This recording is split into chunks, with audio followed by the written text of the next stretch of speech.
In front of me is the A7S3, and today I will talk about why did I purchase this, and then is this enough for portraiture itself?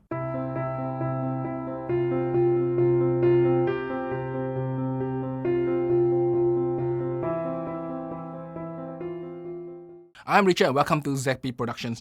So this is the A7S3 and today will be a very initial impression because I only had this for about 48 hours so far. And then I'll talk about why did I get it, and lastly I'll also talk about is this enough for portraiture. In fact, today I did a portraiture shoot with it. Let me show you some photos. The photos are pretty nice and I think that the A7S3 is pretty capable, but I will leave that for the section behind. First, I'll talk about why did I purchase the A7S3. Now, I purchased the A7S3 for two reasons, and if you follow my channel, one of the reasons is because I want to review Sony equipment. So reviewing Sony equipment, I got a few choices. I can buy the A7R4, A7S3, A1, A9. There are quite a few nice cameras out there. Now, A1 is to me pretty out of budget because I don't need another R5 and I don't want to spend so much money on it. I mean, that's like 9,000 Sing dollars in Singapore. It's really, really costly. And then I needed a camera to do video. So after looking at my options here, I will purchase the A7S3 instead of the A7R4. Yes, the R4 will give me the ability to review equipment more correctly because it has high megapixels, so when I do review lenses and stuff, I can say that it is sharp and it really means sharp. But the A7S3 fits my needs a little bit more. Firstly, I can review cameras, just that when I say sharp, I mean it is sharp at like 300%. It has to be that sharp to be truly sharp on the A7S3. And the secondly is that the A7S3 has a very good video function. Now, the R5 is a very good photographer's camera, not so great as a hybrid camera, and definitely not very good as a pure video camera in any way. So when I shoot with this camera out there, I always overheat because I always shoot at 50-60 FPS if I'm doing dance videos, MVs, and if I'm doing music videos, I will shoot a lot of slow-mo as B-rolls, and slow-mo with this camera just suck because it overheats really quickly. And let's not talk about 50-60 FPS. Actually has a degraded image quality. So the HQ is fantastic on this camera, but shooting at 50-60 FPS, if you shoot in low light, it has a lot more noise. Like, I don't know, it looks like 1.5 stop more noise than the HQ quality. So that's how I feel. So this is one of the problems I feel with the R5. And I'm not going to shoot 8K anyway, so it's not going to happen. So the A7S3 will fill in this gap as a video camera. Firstly, 50-60 FPS on this isn't any different from its 25-30 FPS. So image quality on this, at least when it comes to footages, will be great. Even its 120 FPS is a 1-to-1 mapping in terms of pixels, so it's still pretty good. So there is no degradation in terms of image quality between the various frame rates. And 120 FPS on this is a lot more reliable. I was testing it out today. The R5 overheated in 15 minutes, and then letting it recover 10 minutes only give me 4 minutes of additional time. So it means that if I want to recover this camera after it overheats, for every 2 to 3 minutes, I only get back 1 minute of shoot time, which is hard because if you review your stuff with this camera or just frame with this camera, it also overheats, which sucks. Now, the A7S3 I tried just now, it overheats in 26 minutes. That is like already twice in terms of the base number. And for every minute I let it rest, I recover 2 minutes. In fact, I let it rest 10 minutes, I got back, I think, 15 minutes of recording, 14 minutes recording time. So not so much of 2 minutes, but every minute I rest, I get more than a minute back, which is acceptable. So I'm intending to use this a lot more as a video camera, especially for slow-mo 120 FPS. And also it has 240 FPS at HD mode, full HD mode, right? So that one I'll be actually interested to use it for the purpose of product videos, because 240 FPS will be interesting, give you a very interesting slow-mo look. So that's the reason why I got the A7S3, both as a camera to review Sony equipment and also as a video camera, a proper video camera. Now, my C200 is a great camera, but it's bulky, it's big, and it gives me problem at times when I carry it out, because when I carry it out a few times, people do not let me shoot my videos. They say that, oh, this is too professional of a camera. It's just Singapore culture, it's a bit weird. But yeah, I got blocked from shooting videos because I carried such a big camera out there. So this is a lot better. Okay, so that is first part of it. And then let's talk about utilizing this in the field. I think that this camera is okay. It is not much bigger or any different from the R5. The weight wise is about the same also, 700 over grams. And then the grip wise, I would say the grip is not as nice as the R5. I find that the grip is nicer on the R5. I find that this thing rests on your fingers a bit. It does hurt a little bit. But other than that, the grip wise, it just doesn't feel as secure as the R5's grip. That's how I feel it. Buttons and controls feels very similar to the R5. A lot of customization option. Don't have the LCD on top, but I don't really care too much. In terms of the back flippy panel, so I use this a lot today in the shoot. I think that it's pretty okay, pretty bright. And then the EVF is huge. So the EVF is an interesting experience. Let me demonstrate to you. The EVF of the R5. Let's talk about the R5 first.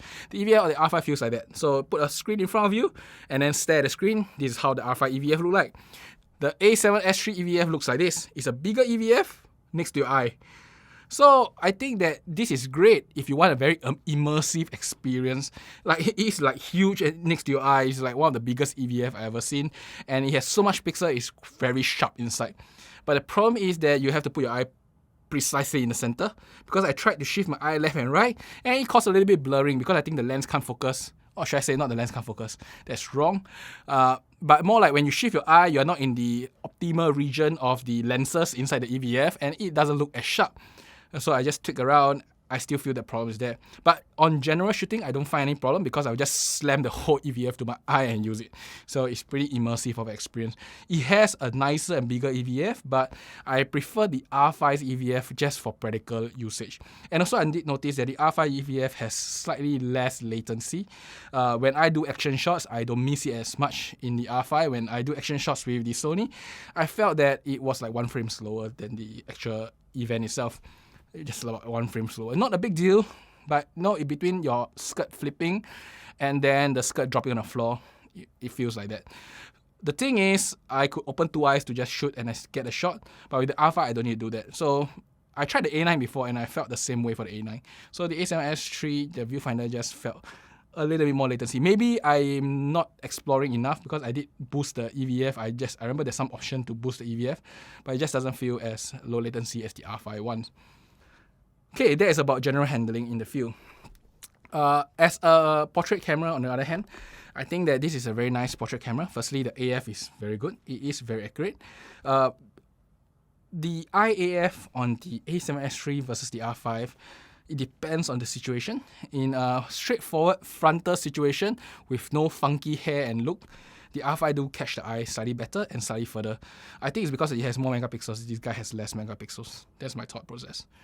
But yes, the R5 seems to catch the eye better and lock it slightly, just a touch quicker. Now, but if you turn sideways, I find that the A7S is more reliable. When you turn sideways, it actually detects the eye more reliably than the R5. The R5 tend to lose a little bit at times there. And then the other thing is that when you go very close, when the subject is very close, I find the R5 is more reliable in holding onto the eye. And the Sony, when you go very close, like the head is almost filling the entire frame, I just feel that sometimes the eye detection doesn't work, so I had to manually AF then. Yeah, that is about the autofocus.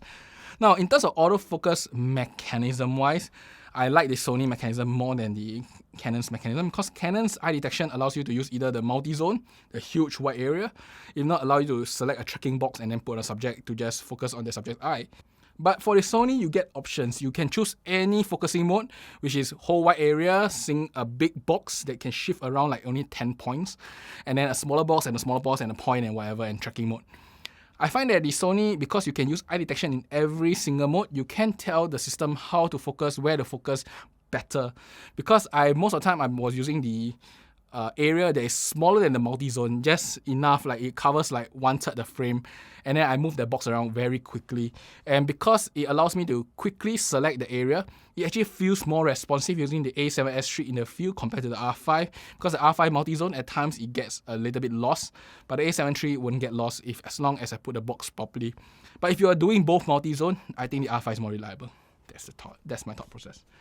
Okay, that's of course for autofocus itself. Now we talk about the image quality, and I can show some images here. Now the A7S3 in terms of image quality is a 12 megapixel camera, but it's 12 megapixel because if you put a very good lens in front, when you zoom in at 100%, it is very similar to the R5 at 50% because it is very sharp. When you zoom in 200% on the Sony, it is actually very usable. Not as detailed as the R5, but definitely usable.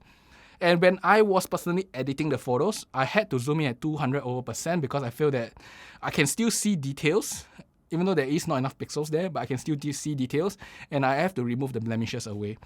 So the A7S3, even though it's 12 megapixel, it is pretty good. The amount of details you can capture with the 12 megapixel is there, and the quality of the photos that you get out of it for the purpose of portrait is more than enough. This is not landscape. I'm not going to print 30 inches, but if you're going to give these photos to somebody and then let's say they're going to print maybe 20 inches, 18 inches, I think it's more than enough with the 12 megapixel camera. That's my thought process, because it is sharp, and even at 200%, I feel that there was sufficient details.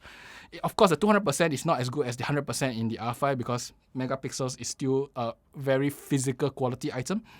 But definitely, you're not losing much unless your client is very picky.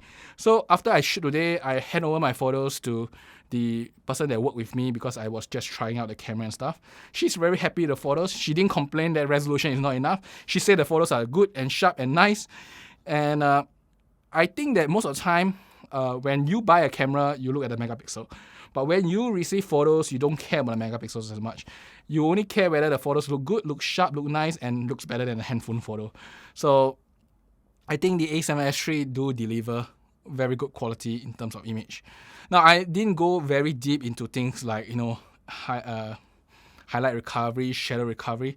But I think that based on what I've seen so far, it isn't that far from the R5, so I don't think there is much issue there. Now, there's one thing I tested today is that the IBIS. The IBIS on the A7S3, even though it has 12 megapixel, is not as good as the R5. The R5 IBIS is slightly better. Let me show you this photo set here.